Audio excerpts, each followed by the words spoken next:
എല്ലാ പ്രിയപ്പെട്ട പ്രേക്ഷകർക്ക് നമസ്കാരം. ഇന്നത്തെ വീഡിയോയിലേക്ക് സ്വാഗതം. ഈ ടോപ്പിക്ക് ഈ കാലഘട്ടത്തിൽ വളരെ റെലവൻ്റ് ആയിട്ടുള്ള ഒരു ടോപ്പിക്കാണ്. Social media addiction, social media detox എന്നീ കാര്യങ്ങളെക്കുറിച്ചിട്ടൊക്കെ ഒത്തിരിയധികം ആളുകൾ സംസാരിക്കുന്നുണ്ട്. ഇത് സംസാരിക്കുന്ന പല ആളുകളും അഡിക്ഷൻ ഇല്ലാത്ത ആളുകളാണ്. മറ്റുള്ള ആളുകൾക്ക് എങ്ങനെ ഇതിൽ നിന്ന് ഒന്ന് മാറാം എന്നുള്ള വഴികളൊക്കെയാണ് പറഞ്ഞു കൊടുക്കുന്നത്. എൻ്റെ കാര്യം തികച്ചും വ്യത്യസ്തമാണ്. എനിക്ക് സോഷ്യൽ മീഡിയ അഡിക്ഷൻ ഉണ്ട്. എൻ്റെ സോഷ്യൽ മീഡിയ അഡിക്ഷനും സാധാരണ ആളുകളുടെ അഡിക്ഷനും തമ്മിൽ വലിയൊരു വ്യത്യാസമുണ്ട്. ഞാൻ കണ്ടന്റിന് വേണ്ടി ഒത്തിരിയധികം കണ്ടന്റ് കൺസ്യൂം ചെയ്യുന്ന ഒരു വ്യക്തിയാണ്. എനിക്ക് കാര്യമായിട്ടുള്ള സോഷ്യൽ മീഡിയ അഡിക്ഷൻ ഒന്നും ഉണ്ടായിരുന്നില്ല യൂട്യൂബിൽ വരുന്ന ആ ഒരു സമയം വരെ. യൂട്യൂബിൽ വന്നതിന് ശേഷം ഈ ഒരു ട്രെൻഡിങ് ആയിട്ടുള്ള കണ്ടന്റുകളുമായിട്ട് ഇങ്ങനെ കണക്റ്റ് ആയിട്ട് നിൽക്കാൻ വേണ്ടി ഞാൻ സ്ഥിരമായിട്ട് ഇങ്ങനെ വീഡിയോസ്, അതേപോലെ തന്നെ മറ്റുള്ള ചാനൽസിലെ വീഡിയോസ്, ന്യൂസ് എല്ലാം ഇങ്ങനെ ഫോളോ ചെയ്യാൻ തുടങ്ങി. അതിൻ്റെ കൂടെ നമ്മൾ റീൽ റിയാക്ഷൻ വീഡിയോ എന്നൊരു പങ്ക്തി കൂടി ആഡ് ചെയ്ത സമയത്ത് പൂർത്തിയായി റീലുകളും കാണാൻ തുടങ്ങി. എൻ്റെ ഒത്തിരിയധികം സമയം ഇതുമൂലം നഷ്ടപ്പെട്ടു. ഇതിൽ നിന്ന് ഉണ്ടായ ചില നഷ്ടങ്ങളിൽ നിന്നാണ് ഇന്നത്തെ ഒരു ടോപ്പിക്ക് പ്രസന്റ് ചെയ്യാൻ വേണ്ടി ഞാൻ പോകുന്നത്. അങ്ങനെയെങ്കിൽ എനിക്ക് നിങ്ങൾക്കും ഉണ്ടായിട്ടുള്ളതും ഉണ്ടാവാൻ സാധ്യതയുള്ളതുമായ നഷ്ടങ്ങളുടെ പട്ടിക അങ്ങ് നിവർത്തി വെക്കുകയാണെന്നുണ്ടെങ്കിൽ കൃത്യമായിട്ട് കാര്യങ്ങളെ മനസ്സിലാക്കാൻ വേണ്ടി പറ്റും. അതിൽ ഒന്നാമത്തേത് സോഷ്യൽ മീഡിയ അഡിക്ഷൻ കൊണ്ട്, റീൽ അഡിക്ഷൻ കൊണ്ട് നമുക്കുണ്ടാവുന്ന ഒന്നാമത്തെ ഒരു പ്രശ്നം എന്ന് പറയുന്നത് നമ്മുടെയൊക്കെ വ്യക്തിബന്ധങ്ങളിൽ ഉണ്ടാവാൻ സാധ്യതയുള്ള ചില പ്രശ്നങ്ങളാണ്. നമ്മളിൽ പല ആളുകളും അത് അറിയാതെങ്കിലും അനുഭവിക്കുന്നുണ്ടാവും. നമ്മുടെ ചുറ്റിനുമുള്ള ആളുകൾ നമ്മളോട് പറയാത്തതായിരിക്കാം, അല്ലെങ്കിൽ അവരും അത്തരത്തിൽ യൂസ്ഡ് ആയി മാറിയിട്ടുണ്ടാവും. ഏറ്റവും കൂടുതൽ നിങ്ങൾക്ക് ഇത് ശ്രദ്ധിക്കാൻ വേണ്ടി പറ്റുന്നത് നിങ്ങളുടെയൊക്കെ ഗ്രാൻഡ് പേരൻസിന്റെ അടുത്താണ്. അവരിൽ പല ആളുകളും നിങ്ങളോട് സംസാരിക്കുന്ന സമയത്ത് പണ്ടത്തേതിൽ നിന്ന് വ്യത്യസ്തമായിട്ടുള്ള ഒരു അസ്വസ്ഥത പ്രകടിപ്പിക്കുന്നുണ്ട് എന്നുണ്ടെങ്കിൽ നിങ്ങളുടെ അറ്റൻഷൻ സ്പാൻ കുറവായതുകൊണ്ടാണ്. പലപ്പോഴും ആളുകൾക്ക് ബാക്കിയുള്ള ആളുകൾ പറയുന്നത് കേട്ടിരിക്കാനായിട്ടും ആ ഒരു കേട്ട കാര്യങ്ങളെ അനലൈസ് ചെയ്തിട്ട് തിരിച്ച് മറുപടി പറയാനായിട്ടും പറ്റുന്ന ഒരവസ്ഥ വല്ലാതെ കുറഞ്ഞ് വരുന്നുണ്ട് എന്നുള്ളതാണ് മനസ്സിലാവുന്നത്. അത് വർത്താനം പറയുന്ന കാര്യത്തിൽ മാത്രമല്ല, ടോട്ടലി അറ്റൻഷൻ സ്പാൻ വല്ലാതെ കുറഞ്ഞു വരുന്നുണ്ട്. 2000 കാലഘട്ടങ്ങൾ മുതൽ ഇപ്പോൾ വരെ എടുത്ത് നോക്കുകയാണെന്നുണ്ടെങ്കിൽ 10ൽ നിന്ന് 2 കുറഞ്ഞിട്ടുണ്ട് നമ്മുടെയൊക്കെ അറ്റൻഷൻ സ്പാൻ. 10 സെക്കൻഡ് ഒരു കാര്യത്തെ നമ്മളിങ്ങനെ സൂക്ഷ്മതയോടെ വീക്ഷിച്ചുകൊണ്ടിരിക്കുകയാണെന്നുണ്ടെങ്കിൽ ഇന്ന് നമ്മൾക്കത് പറ്റില്ല. അതൊരു 8 സെക്കൻഡായിട്ട് ചുരുങ്ങിയിട്ടുണ്ട്. ഇനിയും നിങ്ങൾക്ക് മനസ്സിലായില്ല എന്നുണ്ടെങ്കിൽ ഒന്ന് ഓർത്തു നോക്കുക, നിങ്ങളിപ്പോൾ എത്രത്തോളം സിനിമകൾ അവോയ്ഡ് ചെയ്യുന്നുണ്ട് എന്നുള്ളത്. ഒരു കാലത്ത് ധാരാളം അവാർഡുകൾ വാങ്ങിക്കൂട്ടിയ ഇത്തിരി സ്ലോ പേസിൽ പോകുന്ന ഒരു പടമൊക്കെ ഈ കാലഘട്ടത്തിൽ ആളുകൾ വീണ്ടും എടുത്ത് വെച്ച് കാണില്ല. അതേപോലെ തന്നെ ക്ലാസിക്കുകൾ എന്ന് വാഴ്ത്തിയിരുന്ന ഒത്തിരിയധികം സിനിമകൾ ഇന്ന് ഒരു പഠന വിഷയത്തിന്റെ ഭാഗമായിട്ട് എടുത്ത് പ്രദർശിപ്പിക്കുമ്പോൾ പോലും കുട്ടികൾക്ക് അത് കാണാനായിട്ട് പറ്റുന്നില്ല. ഞാനൊക്കെ പഠിച്ച സമയത്ത് എനിക്ക് പോലും അത് കാണാനായിട്ട് പറ്റുന്നുണ്ടായിരുന്നില്ല. ആ ഒരു സമയത്താണ് അറ്റൻഷൻ സ്പാൻ കുറഞ്ഞു വരുന്നു എന്നുള്ള കാര്യത്തെ കുറിച്ചിട്ട് നമ്മൾ മനസ്സിലാക്കി തുടങ്ങി. അതേപോലെ തന്നെ എഡിറ്റിംഗ് ഒക്കെ പഠിച്ചുകൊണ്ടിരുന്ന സമയത്ത് ഒരു ഷോട്ടിന്റെ ഡ്യൂറേഷൻ എത്ര വേണം, അല്ലെങ്കിൽ ഒരു ഫ്രെയിം എത്ര നേരം ആളുകൾക്ക് കണ്ടുകൊണ്ടിരിക്കാൻ വേണ്ടി പറ്റും എന്നുള്ള കാര്യത്തെ കുറിച്ചിട്ട് ചിന്തിച്ച സമയത്താണ് അന്ന് മനസ്സിലാക്കിയത് ഒരാൾക്ക് 10 സെക്കൻഡിൽ കൂടുതൽ ഒരു ഫ്രെയിം കണ്ടു കഴിഞ്ഞാൽ ഇക്കാലത്ത് ബോറടിക്കും എന്നുള്ളതാണ്. ഇന്ന് ആ ഒരു 10 സെക്കൻഡ് എത്ര കുറഞ്ഞിരിക്കുന്നു എന്നുള്ളത് ആലോചിച്ച് നോക്കുക. നിങ്ങളൊരു റീല് കാണുന്ന സമയത്ത് അതിനകത്ത് 2, 3, 4 വ്യക്തികൾ അഭിനയിച്ചിട്ടുണ്ടാവാം. അവർ 1 മിനിറ്റ് കൊണ്ട് എത്രത്തോളം ഫ്രെയിംസ് നിങ്ങളെ കാണിക്കുന്നുണ്ട്, 1 മിനിറ്റിൽ എത്രത്തോളം ആശയങ്ങൾ പറയുന്നുണ്ട്, 1 മിനിറ്റിൽ എത്രത്തോളം മുഖങ്ങൾ നിങ്ങൾ ആ ഒരു റീലിൽ നിന്ന് കാണുന്നുണ്ട്. അതുകൂടാതെ ആ ഒരു റീലിൽ ഒരു പരസ്യം കൂടി പറയുന്നുണ്ട്. നിങ്ങളുടെ പർച്ചേസിംഗ് ബിഹേവിയറിനെ സ്വാധീനിക്കുന്ന തരത്തിലേക്ക്, നിങ്ങളെ ഇൻഫ്ലുവൻസ് ചെയ്യുന്ന തരത്തിലേക്കുള്ള ഒരു കാര്യം കൂടെ ആ ഒരു 1 മിനിറ്റിന്റെ റീലിൽ കൂടെ കമ്മ്യൂണിക്കേറ്റ് ചെയ്യുന്നുണ്ട്. ഒന്ന് ആലോചിച്ച് നോക്കുക, എത്രത്തോളം ഇൻഫർമേഷൻ ആണ്. ഒരു തീമുണ്ട്, ആ ഒരു തീം പ്രസന്റ് ചെയ്യാനായിട്ട് 3-4 ആളുകൾ അതിലുണ്ട്. ആ ഒരു തീമിനെ കുറിച്ച് നമ്മൾ ചിന്തിക്കേണ്ടതുണ്ട്. അങ്ങനെ ചിന്തിച്ചെങ്കിൽ മാത്രമേ നമുക്ക് ആ ഒരു റീൽ കണക്ട് ആവത്തുള്ളൂ. ആ ഒരു തീമിന്റെ കൂടെ തന്നെ അവരൊരു പ്രൊഡക്റ്റിനെ പരിചയപ്പെടുത്തുന്നുണ്ട്, ഒരു ബ്രാൻഡിനെ പരിചയപ്പെടുത്തുന്നുണ്ട്. എത്രത്തോളം കാര്യങ്ങളാണ് ഒറ്റ മിനിറ്റ് കൊണ്ട് നമ്മളിലേക്ക്, നമ്മളെ ഇൻഫ്ലുവൻസ് ചെയ്യുന്ന തരത്തിലേക്ക് കടന്നു വരുന്നത്. മൊത്തത്തിൽ ഒരു ഇൻസ്റ്റന്റ് പരിപാടിയാണ്. കാണുന്ന സമയത്ത് നമുക്ക് വളരെ എളുപ്പമുള്ള ഒരു പരിപാടിയായിട്ട് തോന്നും. ഇത് ഇങ്ങനെയാണെന്നുണ്ടെങ്കിൽ സമയം പോവില്ലല്ലോ എന്ന് തോന്നും. പക്ഷേ നമ്മുടെ അറ്റൻഷൻ സ്പാൻ കുറയുന്നതിന് ഇതൊരു വലിയ കാരണം തന്നെയാണ്. അതുകൊണ്ട് തന്നെ നമുക്ക് ഡീപ്പായിട്ട് ഒരു കാര്യത്തെ ഫോക്കസ് ചെയ്ത് കുറച്ചധികം സമയം ഇരിക്കാൻ പറ്റില്ല. ക്ലാസ്സിലിരുന്ന് പഠിക്കാൻ വേണ്ടി പറ്റില്ല. അതേപോലെ ഇത്തരത്തിലുള്ള ഇപ്പൊ ഞാൻ ചെയ്യുന്നത് പോലെയുള്ള ഒരു വീഡിയോസ്, നെടുനീളൻ വീഡിയോസ് സമാധാനത്തോടെ ഇരുന്ന് കാണാനായിട്ട് പല ആളുകൾക്കും പറ്റുന്നില്ല. ഒരു ബുക്ക് വായിക്കാനായിട്ട് പറ്റുന്നില്ല. ഇരുന്ന് പഠിക്കാൻ, പരീക്ഷ ആകുമ്പോഴത്തേന് കുറച്ചധികം സമയം ഫോൺ എടുക്കാതെ ഇരുന്ന് പഠിക്കാനായിട്ട് പല ആളുകൾക്കും പറ്റുന്നില്ല. എല്ലാം ഈ അറ്റൻഷൻ സ്പാൻ കുറയുന്നതിന്റെ പ്രശ്നമാണ്. നമ്മുടെ ഇൻഫർമേഷൻ ഗ്യാതറിംഗ് ആൻഡ് കമ്മ്യൂണിക്കേഷൻ വളരെ ഇൻസ്റ്റന്റ് ആവുന്നതിന്റെ ഒരു അപകടമാണിത്. നമുക്ക് കാര്യങ്ങൾ ഈസി ആക്കും, പക്ഷെ നമ്മുടെ തലയിൽ ഒന്നും സ്റ്റോർ ചെയ്യപ്പെടുന്നില്ല. ഒന്ന് ആലോചിച്ച് നോക്കുക, ചാറ്റ് GPT വരുന്നതിന് മുൻപ് നിങ്ങൾ ഒരു ഇൻഫർമേഷൻ എങ്ങനെയാണ് സെർച്ച് ചെയ്തുകൊണ്ടിരുന്നത്? നിങ്ങൾ ഒരു കീവേഡ് ഉണ്ടാക്കാൻ വേണ്ടിയെങ്കിലും കുറച്ച് ആലോചിച്ചിരുന്നു. നിങ്ങൾ ഒരു വാക്യം ഗൂഗിളിൽ സെർച്ച് ചെയ്യാൻ വേണ്ടി ഉണ്ടാക്കിയിരുന്നു. അതനുസരിച്ചിട്ട് വരുന്ന ലിങ്കുകളിൽ പലതിൽ ക്ലിക്ക് ചെയ്തിട്ട് നിങ്ങൾ ഇൻഫർമേഷൻ എടുത്തിരുന്നു. അത്രത്തോളം സമയം പോലും നിങ്ങൾ സ്പെൻഡ് ചെയ്യുന്നില്ല ChatGPT വന്നതിന് ശേഷം. ഞാൻ അടക്കമുള്ള ആളുകൾ എളുപ്പപ്പണിക്ക് വേണ്ടി ഇത് ഉപയോഗിക്കാറുണ്ട്. ഇത്തരത്തിലുള്ള ഒരു അവസ്ഥയിലേക്ക് നമ്മൾ എത്തിക്കഴിഞ്ഞാൽ നമ്മുടെ വ്യക്തിബന്ധങ്ങളിൽ നമുക്ക് കൂടുതൽ ആസ്വാദനമോ അല്ലെങ്കിൽ അതൊന്ന് ഫീൽ ചെയ്യാനായിട്ടോ നമുക്ക് പറ്റില്ല. നിങ്ങളൊന്ന് ആലോചിച്ച് നോക്കുക, റീൽസ് എത്ര സ്ക്രോൾ ചെയ്താലും തീരില്ല. സോഷ്യൽ മീഡിയ കണ്ടന്റുകൾ എത്ര കണ്ടാലും തീരില്ല, ഇഷ്ടം പോലെ ഉണ്ട്. നിങ്ങൾ ഉറങ്ങി വീഴുന്നത് വരെ കണ്ടുകൊണ്ടിരിക്കാൻ പറ്റുന്ന കണ്ടന്റ് സോഷ്യൽ മീഡിയയിലുണ്ട്, അല്ലെങ്കിൽ യൂട്യൂബിലുണ്ട്, ഇൻസ്റ്റഗ്രാമിലുണ്ട്. ഈ സമയത്തൊക്കെ നിങ്ങളുടെ ചുറ്റുപാടും കുറച്ച് ആളുകളൊക്കെ ഉണ്ട്. നിങ്ങൾക്ക് കുട്ടികളുണ്ട്. അപ്പോൾ അവരിൽ പല ആളുകൾക്കും സോഷ്യൽ മീഡിയ അതേപോലെ തന്നെ ഫോണൊക്കെ നമ്മൾ ബാൻ ചെയ്തിരിക്കുകയാണ്. അപ്പോൾ അവർക്ക് സംസാരിക്കണം. അവർ കുഞ്ഞു കുഞ്ഞു കാര്യങ്ങളായിരിക്കും നിങ്ങളുടെ അടുത്തേക്ക് വന്ന് പറയുന്നത്. പക്ഷെ അവർക്ക് ഇൻസ്റ്റന്റ് ആയിട്ട് കാര്യങ്ങൾ നിങ്ങളുടെ മുൻപിൽ അവതരിപ്പിക്കാനായിട്ട് പറ്റില്ല. നിങ്ങൾക്ക് ബോറടിക്കും. അതേപോലെ തന്നെ നിങ്ങളുടെ പങ്കാളി കുറച്ച് ഇമോഷണൽ ആണ്. ഇമോഷൻസ് ഉണ്ട്, ബന്ധങ്ങളിൽ എപ്പോഴും ഇമോഷൻസ് ഉണ്ട്. അമ്മയ്ക്കുണ്ട് ഇമോഷൻസ്, അച്ഛനുണ്ട് ഇമോഷൻസ്, ഗ്രാൻഡ് പേരൻസിനുണ്ട് ഇമോഷൻസ്. അവരുടെ ചില കാര്യങ്ങൾ, അവരുടെ ചില ഫീലിങ്സ് സോഷ്യൽ മീഡിയയിലെ ഒരു റീലിൽ നിന്ന് നമുക്ക് കിട്ടുന്നത് പോലെ പെട്ടെന്ന് നമുക്ക് ഡീകോഡ് ചെയ്തെടുക്കാനായിട്ട് പറ്റില്ല. അവിടെ നിങ്ങൾക്ക് ബോറടിക്കും. നിങ്ങൾ ബോറടി പുറത്ത് കാണിച്ചില്ലെങ്കിലും നിങ്ങൾ പാസീവായിട്ടായിരിക്കും ആ പറയുന്ന ആളുകളെ, ആ ഒരു വ്യക്തികളെ കേൾക്കുന്നത്. അപ്പോൾ നിങ്ങളുടെ മൈൻഡിൽ ഒരു കാര്യങ്ങൾ സ്റ്റോർ ചെയ്യപ്പെടില്ല. അപ്പോൾ അവരുടെ ഇമോഷൻസിനെ നിങ്ങൾ പ്രോപ്പറായിട്ട് അഡ്രസ്സ് ചെയ്തില്ല എന്നുണ്ടെങ്കിൽ, അവർ പറയുന്ന കാര്യങ്ങൾ നിങ്ങൾ ഓർത്ത് വെച്ചില്ല എന്നുണ്ടെങ്കിൽ, അതനുസരിച്ച് നിങ്ങൾ പെരുമാറിയില്ല എന്നുണ്ടെങ്കിൽ സ്വാഭാവികമായിട്ടും നിങ്ങളുടെ വ്യക്തിബന്ധങ്ങളിൽ ഇത് വലിയ പ്രശ്നങ്ങൾ ഉണ്ടാക്കും. നിങ്ങൾക്ക് സോഷ്യൽ മീഡിയ അഡിക്ഷൻ ഉണ്ടോ എന്നുള്ളതിനെ കുറിച്ചിട്ടൊന്ന് ആലോചിക്കാൻ വേണ്ടി ഇട്ട് തന്ന ചില പോയിന്റുകൾ മാത്രമാണിത്. ഗ്രാൻഡ് പേരൻസ് ഒക്കെയാണ് ഏറ്റവും കൂടുതൽ സഫർ ചെയ്യുന്നത്. കാരണം പണ്ട് അവർ സംസാരിച്ചുകൊണ്ടിരുന്ന ആ ഒരു രീതിയിൽ ഇന്ന് അവരുടെ ചുറ്റുപാടുമുള്ള ആളുകളുമായിട്ട് അവർക്ക് സംബന്ധിക്കാൻ പറ്റില്ല. അല്ല എന്നുണ്ടെങ്കിൽ അവരും പഴയ അലുമിനി വാട്സപ്പ് ഗ്രൂപ്പ് ഉണ്ടാക്കണം. അല്ല എന്നുണ്ടെങ്കിൽ ഫാമിലി വാട്സപ്പ് ഗ്രൂപ്പിൽ ആക്റ്റീവ് ആവണം. അങ്ങനെ ആക്റ്റീവ് ആവുന്ന സമയത്ത് അവരുടെ ടേസ്റ്റിനനുസരിച്ചിട്ടുള്ള മെസ്സേജുകളൊക്കെ അവർ ഗ്രൂപ്പിലിടും. നമ്മളിൽ പല ആളുകൾക്കും അതും ബോറിങ് തന്നെയാണ്. നമ്മളപ്പോൾ അവരെ കേശവമാമയാക്കും. അവർക്ക് കൗതുകങ്ങളാണ്. അവർ ആരെങ്കിലുമൊക്കെ ഫോർവേഡ് ചെയ്ത ഒറ്റമൂലികളും അതേപോലെ തന്നെ എവിടെ നിന്നെങ്കിലും കേട്ട വാർത്തകളൊക്കെ നമുക്ക് അയച്ചു തരും. നമുക്ക് ഇൻസ്റ്റന്റ് ആയിട്ട് കിട്ടും ആ ഒരു ഫോർവേഡിന്റെ യാഥാർത്ഥ്യം എന്താണെന്നുള്ളത്. അപ്പൊ അങ്ങോട്ടും ഇങ്ങോട്ടും ബോറടിക്കാനായിട്ടുള്ള സാധ്യത ഉണ്ട്. ഈ ഒരു ബോറടി വലിയൊരു പ്രശ്നം തന്നെയാണ്. അടുത്ത പ്രധാനപ്പെട്ട പ്രശ്നം എന്താണ്? സന്തോഷമില്ലായ്മ, തൃപ്തിയില്ലായ്മ. ഒരു തൃപ്തി ഉണ്ടാവില്ല. നിങ്ങളൊന്ന് ആലോചിച്ച് നോക്കുക, നിങ്ങൾ എപ്പോഴും സോഷ്യൽ മീഡിയ റീൽസ് ഒക്കെ കാണുന്ന ആളുകളാണെന്നുണ്ടെങ്കിൽ നിങ്ങളുടെ ചുറ്റുപാട് നോക്കിക്കഴിഞ്ഞാൽ ആ ഒരു റീലുകളിൽ കാണുന്ന പലതും നിങ്ങളുടെ ഉണ്ടാവില്ല. ആ ഒരു റീലുകളിലെ ലൈഫ് സ്റ്റൈൽ ആയിരിക്കില്ല നിങ്ങൾ ഫോളോ ചെയ്യുന്നത്. ചില ആളുകൾ യാത്രകൾ പോകുന്നു, ചില ആളുകൾ ഒത്തിരി പൈസ സമ്പാദിക്കുന്നു, ചില ആളുകൾ ഹാപ്പി ആയിട്ട് അവരുടെ റിലേഷൻഷിപ്പ് ആഘോഷിക്കുന്നു, ചില ആളുകൾ ഫ്ലെക്സ് ചെയ്യുന്നു, അവർ പുതിയ കാർ വാങ്ങുന്നു, അവർ പുതിയ വീട് വെക്കുന്നു, ഒത്തിരിയധികം കാര്യങ്ങൾ ചെയ്യുന്നു.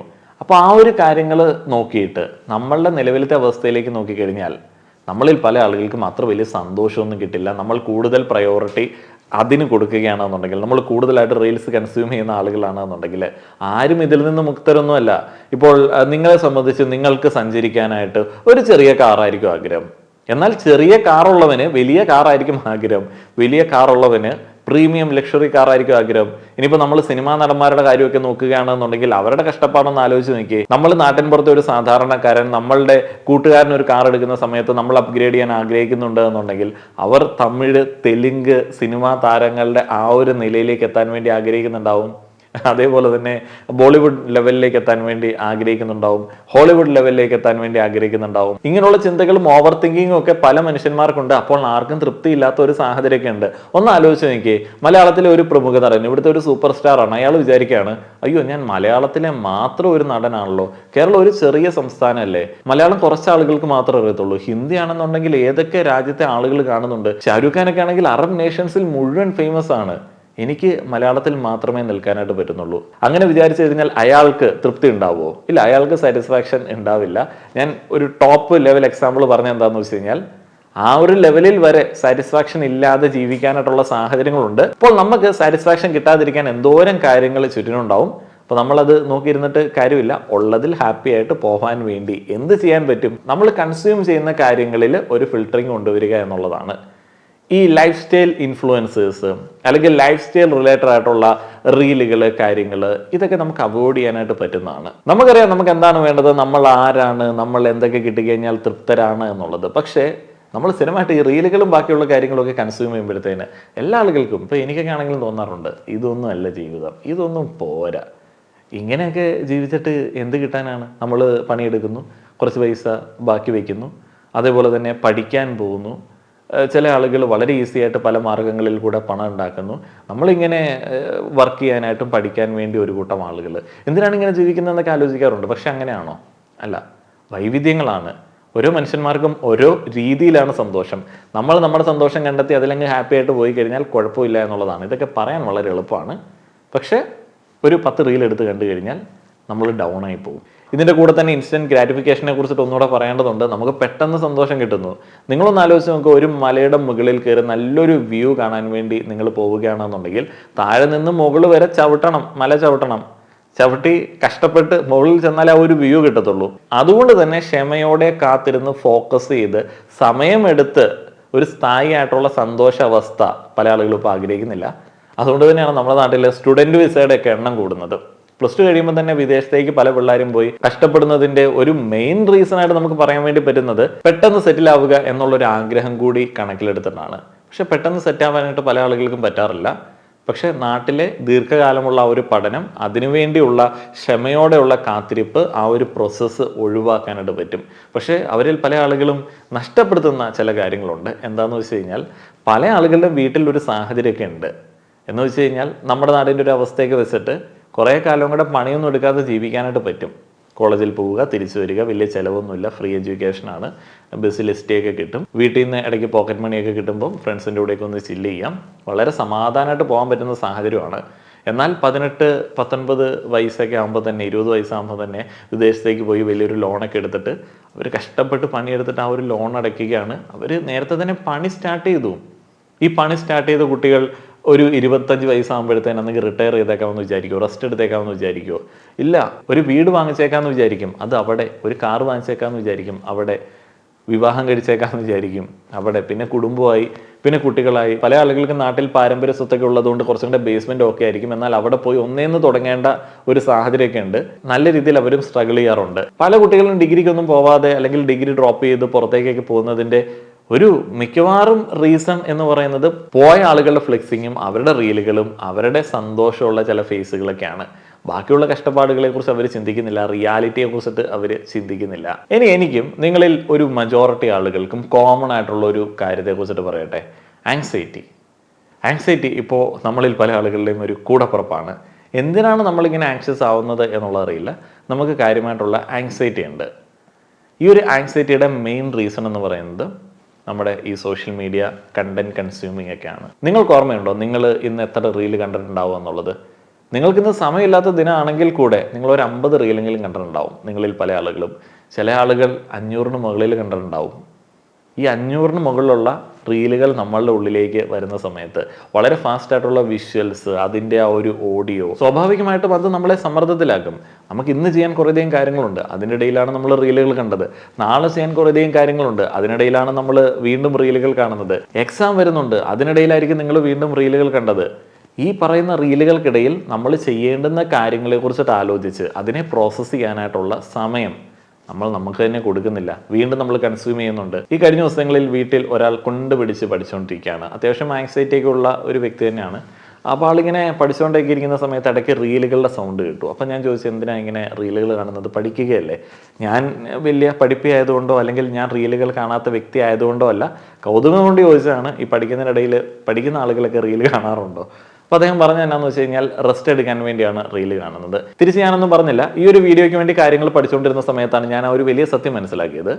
നമ്മൾ ഏതെങ്കിലുമൊക്കെ ഒരു കാര്യം ചെയ്തുകൊണ്ടിരിക്കുകയാണ്, നമ്മളൊരു വർക്കിൽ ഫോക്കസ് ചെയ്തുകൊണ്ടിരിക്കുകയാണ്.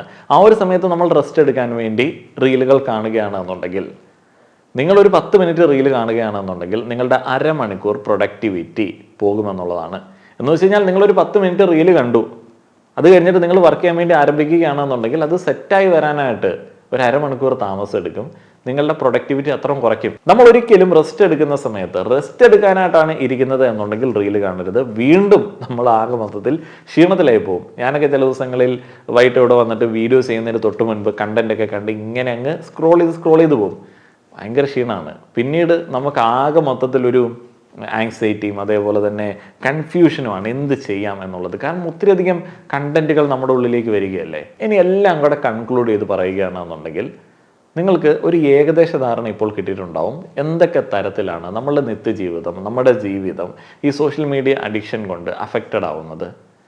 നിങ്ങൾ ആ ഒരു റീലുകൾ എന്ന് പറയുന്ന ഷോർട്സ് എന്ന് പറയുന്ന ആ ഒരു ഏരിയ തന്നെ അവോയ്ഡ് ചെയ്യുകയാണെന്നുണ്ടെങ്കിൽ ഒത്തിരിയധികം മാറ്റം നിങ്ങളുടെ പ്രൊഡക്ടിവിറ്റിയിൽ വരും. ഞാൻ അത്തരത്തിൽ വളരെ കഷ്ടപ്പെട്ട് ഈ ദിവസങ്ങളിൽ ഇങ്ങനെ ട്രൈ ചെയ്തുകൊണ്ടിരിക്കുകയാണ്. എൻ്റെ റീലും കാണണ്ട, വേറെ ആരുടെ റീലും നിങ്ങൾ കാണണ്ട, ഷോർട്സും കാണണ്ട. അത് അവോയ്ഡ് ചെയ്താൽ അത്രയധികം റിലീഫ് നിങ്ങൾക്കുണ്ടാവും. നിങ്ങൾ ലോങ് ഫോം വീഡിയോസ് കാണുന്ന ആളുകളാണ്, നിങ്ങൾക്ക് ഈ ചാനലിലെ ഷോർട്സിൻ്റെ ആവശ്യമില്ല. നമ്മളും ഈ ഒരു കാലഘട്ടത്തിൽ ഷോർട്സും റീൽസും ഒക്കെ അപ്ഡേറ്റ് ചെയ്യാനായിട്ട് നിർബന്ധിതനായി മാറുന്നത് ഓഡിയൻസ് ഡിമാൻഡ് ചെയ്യുന്നത് കൊണ്ടാണ്. ഇതിങ്ങനെ പ്ലാറ്റ്ഫോമിൻ്റെ ഭാഗമായിട്ട് നമ്മൾ ചെയ്തു പോകുന്നു. പക്ഷേ നമ്മുടെ ഉത്തരവാദിത്തമാണ് ഈ പറയുന്ന ഷോർട്ട് ഫോം കണ്ടന്റുകൾ അവോയ്ഡ് ചെയ്യുക എന്നുള്ളത്. വളരെ കഷ്ടപ്പെട്ട് കഴിഞ്ഞ കുറേ ദിവസങ്ങളായിട്ട് ഞാനിതിനെ ഇങ്ങനെ കൺട്രോൾ ചെയ്ത് നിർത്തുകയാണ്. അങ്ങനെ കൺട്രോൾ ചെയ്ത് കുറച്ച് സമയം ഒഴിവാക്കിയപ്പോൾ തന്നെ എന്തോ വലിയൊരു സമാധാനമൊക്കെ ഉണ്ട്. ഒരു ഡിസിഷൻ എടുക്കാനായിട്ട് ഇപ്പോൾ പല ആളുകൾക്കും പറ്റില്ല. എനിക്ക് പേഴ്സണലി വളരെയധികം സ്ലോ ആണ് ഞാൻ ഒരു ഡിസിഷൻ എടുക്കാനായിട്ട്. ഓർമ്മ വളരെയധികം കുറവാണ്. എന്നാൽ ഒത്തിരിയധികം കാര്യങ്ങളെക്കുറിച്ചിട്ട് പഠിക്കുന്നുണ്ട്, ഞാനിവിടെ വന്ന് സംസാരിക്കുന്നുണ്ട്. ഞാനിവിടെ വന്ന് സംസാരിക്കുന്ന കാര്യങ്ങളിൽ പലതും കഴിഞ്ഞ മണിക്കൂറുകളിലോ കഴിഞ്ഞ ദിവസങ്ങളിലോ മാത്രം റിസർച്ച് ചെയ്തതാണ്. ഇത് നാളെ എന്നോട് ചോദിച്ചു കഴിഞ്ഞാൽ, അല്ലെങ്കിൽ 2-3 ദിവസം കഴിഞ്ഞ് എന്നോട് ചോദിച്ചു കഴിഞ്ഞാൽ, ഇതുമായി ബന്ധപ്പെട്ട സ്റ്റഡീസിനെ കുറിച്ച് ചോദിച്ചു കഴിഞ്ഞാൽ എനിക്കൊരു ധാരണ ഉണ്ടാവില്ല, ഓർമ്മ നിൽക്കുന്നില്ല. 1000 കാര്യങ്ങൾ ഒരു ദിവസം നമ്മളുടെ മൈൻഡിലേക്ക് വരികയാണ്. 1000 അല്ല 10,000 തന്നെ വരാം. നമ്മളൊരു ഫോണുമായിട്ട് ഇരിക്കുകയാണെന്നുണ്ടെങ്കിൽ, പ്രൊഡക്ടിവിറ്റി വേണമെന്നുണ്ടെങ്കിൽ, നിങ്ങൾക്ക് പ്രയോറിറ്റീസ് ഉണ്ട്, നിങ്ങൾ ലോങ് ടൈം ഗോൾസിന് വേണ്ടി വർക്ക് ചെയ്യുന്ന ആളുകളാണെന്നുണ്ടെങ്കിൽ ഷോർട്സും റീൽസും കംപ്ലീറ്റ്ലി അവോയ്ഡ് ചെയ്യേണ്ടതുണ്ട്. ബ്രെയിൻ റോട്ടിന്റെ വീഡിയോ കണ്ടിട്ടില്ലാത്ത ആളുകൾ കണ്ടു നോക്കുക. അതേപോലെ തന്നെ വലിയ സ്വപ്നങ്ങൾ ഒടുക്കത്തെ മടി എന്നുള്ള ഒരു ടൈറ്റിൽ, എക്സാക്ട് ടൈറ്റിൽ ഒരു വീഡിയോ ചെയ്തിട്ടുണ്ട്. ആ ഒരു വീഡിയോയും കണ്ടു നോക്കുക. ഇതെല്ലാം കൂടെ കണ്ടു നോക്കിയതിന് ശേഷം നിങ്ങൾക്ക് മികച്ച തീരുമാനങ്ങൾ എടുക്കാനായിട്ട് പറ്റും. അതേപോലെ തന്നെ ബ്രെയിൻ റോട്ടിന്റെ വീഡിയോയിൽ ഞാൻ പറഞ്ഞ ഒരു എക്സാമ്പിൾ വീണ്ടും ഓർമ്മപ്പെടുത്തുകയാണ്. നിങ്ങളിൽ പല ആളുകളും അത് തന്നെയായിരിക്കും ഇപ്പോൾ ചെയ്തുകൊണ്ടിരിക്കുന്നത്. നമ്മളിപ്പോൾ കാണുന്ന വീഡിയോ പോലും നമ്മൾ സ്പീഡ് വെച്ചിട്ടാണ് കാണുന്നത്. 2.5, 1.5 സ്പീഡിലാണ് പല വീഡിയോസും കാണുന്നത്. നമുക്ക് കൊടുക്കാൻ സമയമില്ല, 10 മിനിറ്റ് കൊടുക്കാൻ സമയമില്ല. കേട്ട് പ്രോസസ്സ് ചെയ്യാനായിട്ട് നമുക്ക് പറ്റുന്നില്ല, നമുക്ക് ബോറടിക്കുന്നു. ഡോക്യുമെൻ്ററീസ്, സിനിമകൾ പോലും ഫാസ്റ്റ് ഫോർവേഡ് അടിക്കാൻ പറ്റുമെന്ന് ചില സമയത്ത് ഞാൻ നോക്കാറുണ്ട്. ഇത് ഞാനും അനുഭവിക്കുന്ന പ്രശ്നങ്ങളാണ്, മനസ്സിലാക്കുന്ന പ്രശ്നങ്ങളാണ്, റിയലൈസ് ചെയ്യുന്ന പ്രശ്നങ്ങളാണ്. മാറ്റാൻ പറ്റിക്കഴിഞ്ഞാൽ നല്ലതാണ്. പുകവലിയേക്കാളും അപകടകരമായിട്ടുള്ള അഡിക്ഷനാണ് short form content addiction. Reels, shorts, അങ്ങനെയുള്ള ചെറിയ ചെറിയ വീഡിയോ കണ്ടന്റ് അഡിക്ഷൻ. പുകവലിയേക്കാളും ദൂഷ്യവശങ്ങൾ അതുണ്ടാക്കും എന്നുള്ളതും റീസെൻ്റായിട്ട് നമ്മൾ മാധ്യമങ്ങളിലൊക്കെ കേട്ടിട്ടുണ്ട്. അതുമായി ബന്ധപ്പെട്ടുള്ള പഠനമുണ്ട്. എന്തൊക്കെയാണെങ്കിലും അറ്റൻഷൻ സ്പാൻ എന്ന് പറയുന്ന കാര്യത്തെക്കുറിച്ചിട്ട് ഓർത്ത് വയ്ക്കുക. നിങ്ങൾക്ക് സൂക്ഷ്മതയോടെ കേട്ട് ശ്രദ്ധിച്ച് 1-2 മിനിറ്റ് പോലും ഇരിക്കാൻ പറ്റുന്നില്ല എന്നുണ്ടെങ്കിൽ ഉറപ്പായും ചിന്തിക്കാം. വീണ്ടും നമ്മൾ തിരിച്ചു വരേണ്ടതുണ്ട് പുസ്തകങ്ങളിലേക്കും ഡോക്യുമെൻ്ററികളിലേക്കും സ്ലോ പേസ് ഓഫ് ബീറ്റ് സിനിമകളിലേക്കും ഒക്കെ നമ്മൾ തിരിച്ചു വരേണ്ടതുണ്ട്. നിങ്ങളുടെ അഭിപ്രായങ്ങൾ പറയുക. നിങ്ങൾ ഈ ഒരു അഡിക്ഷൻ മാറ്റാൻ വേണ്ടി എന്തെങ്കിലും വഴികൾ കണ്ടുപിടിച്ചിട്ടുണ്ട്, അത് സക്സസ് ആയിട്ടുണ്ട് എന്നുണ്ടെങ്കിൽ അതും കമൻറ്റ് ബോക്സിൽ പറയാവുന്നതാണ്. നന്ദി.